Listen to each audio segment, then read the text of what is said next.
The factory siren. Every morning at exactly 6 a.m., the factory siren wailed through the small industrial town of Japra. It wasn't just a sound, it was a command. For over 30 years, Remen had answered its call without question. He was a senior machine operator at the Shakti textile mill, known for his speed and discipline. His hands were rough, marked by years of oil, dust, and labor. He never took a day off unless absolutely necessary, because one day's absence meant a cut in his already meager wages. Remen's dream wasn't big, just a better life for his son, Amir, who studied hard and showed promise. "You won't be like me," Remen would say every evening, rubbing pain balm into his aching knees. "You will wear a tie to work, not a helmet."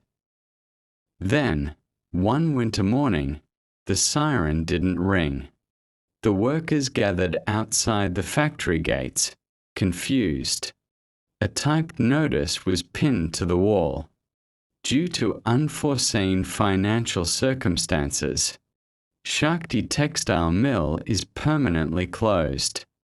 We thank our employees for their service. No prior warning. No severance. Just silence where the siren used to be. Remen was stunned. Some cried. Others sat in disbelief.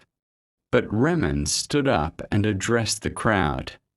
"We built this mill. We made its name. And now we are tossed aside like waste. No, we will not be silent."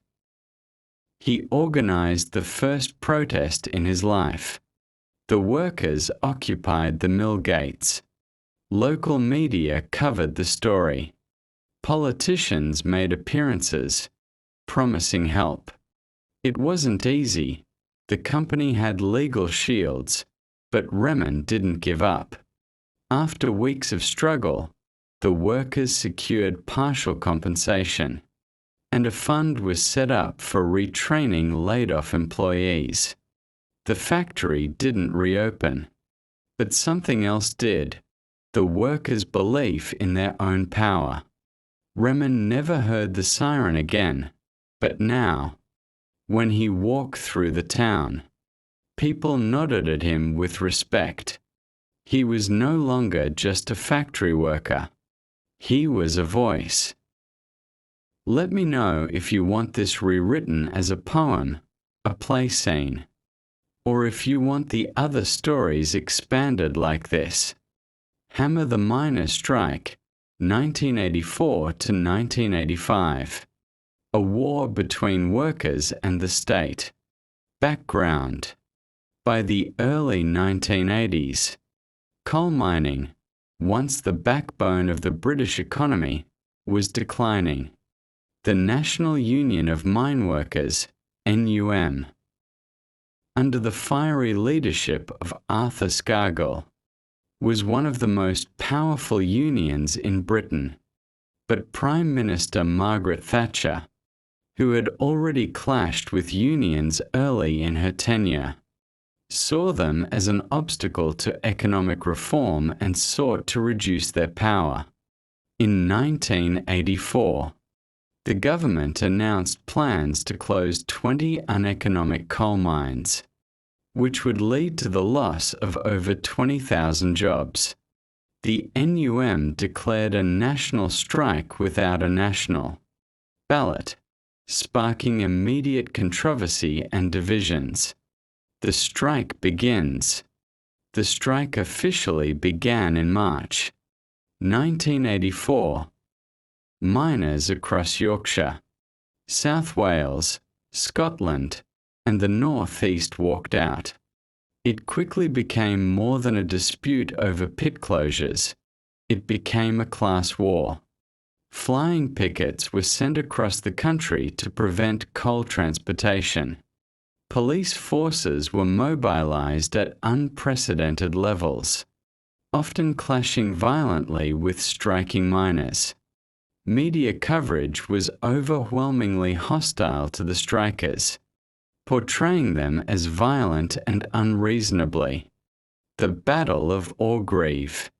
One of the most infamous events was the Battle of Orgreave, June 1984, where thousands of miners faced off against a heavily armed and militarized police force at a coking plant in South Yorkshire. Over 90 miners were arrested, many were injured. The incident later sparked accusations of police brutality and media manipulation. In 2016, the UK government refused to launch a public inquiry into the events, despite long-standing demands from campaigners. Division and defeat. The strike was not universal. Some regions, especially Nottinghamshire, opposed it due to the lack of a national ballot. These scab miners, as they were called, continued working, which weakened the strike. Over time, government coal stocks kept power stations running. Public support waned due to economic strain and media pressure. Miners began returning to work, sometimes under police escort.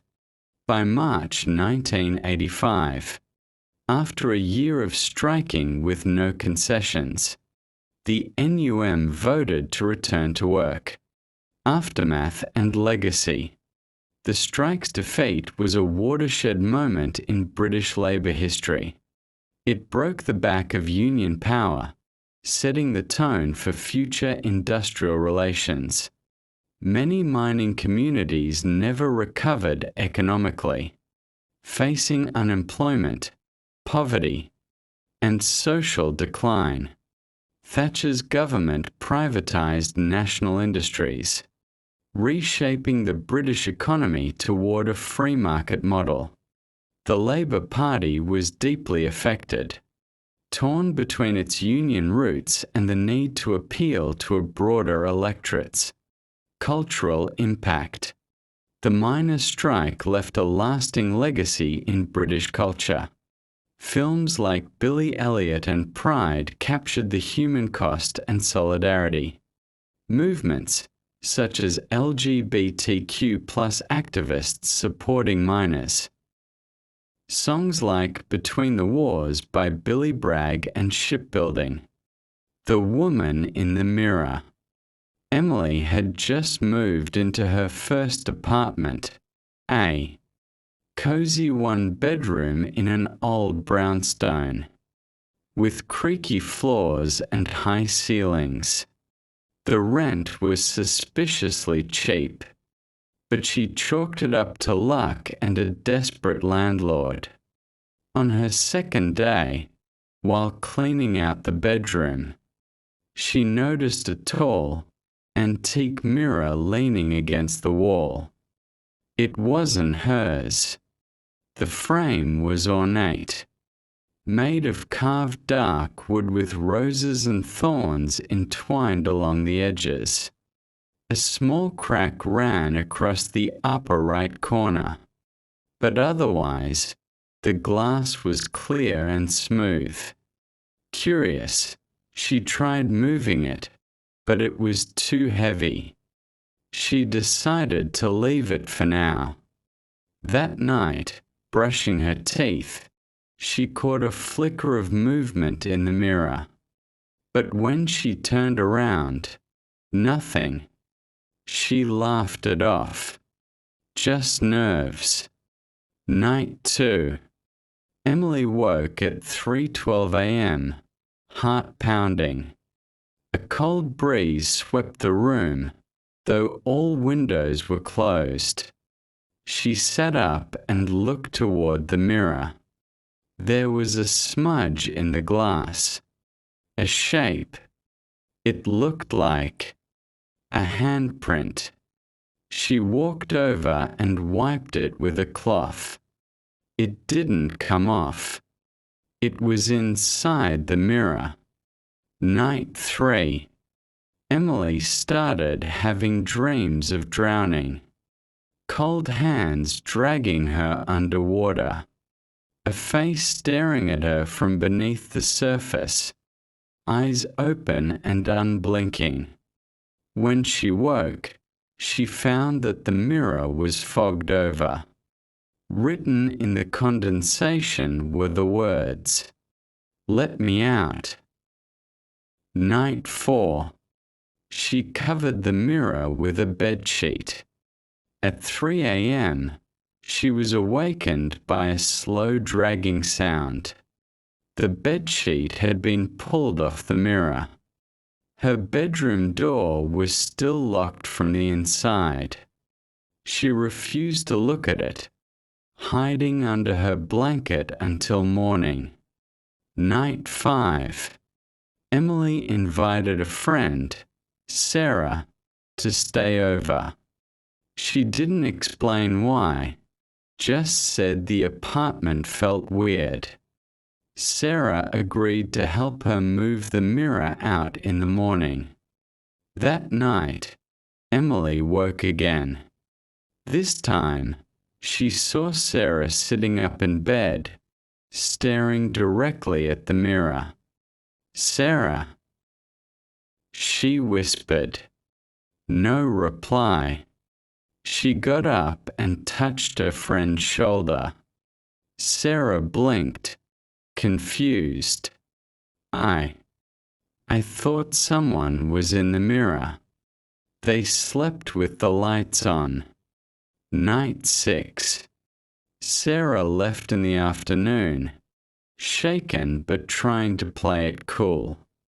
Emily tried to avoid the bedroom as much as possible. But when she passed the door, she noticed the mirror had moved. It was now facing the hallway. She hadn't touched it. That night, the dreams came again. This time, she was looking into the mirror from the other side, and she couldn't get out. Night 7. She resolved to smash it. Enough was enough. Emily grabbed a hammer and stood before the mirror, her hand shaking. Her reflection stared back, but behind her, in the glass, stood a pale woman in a white nightgown. Long black hair covered her face. She wasn't in the room, only in the mirror. Emily swung the hammer. Crash. The mirror shattered, but not outward. It broke inward, like the glass was being pulled into a black void. For a split second, the woman in the mirror smiled. A crack split her face unnaturally.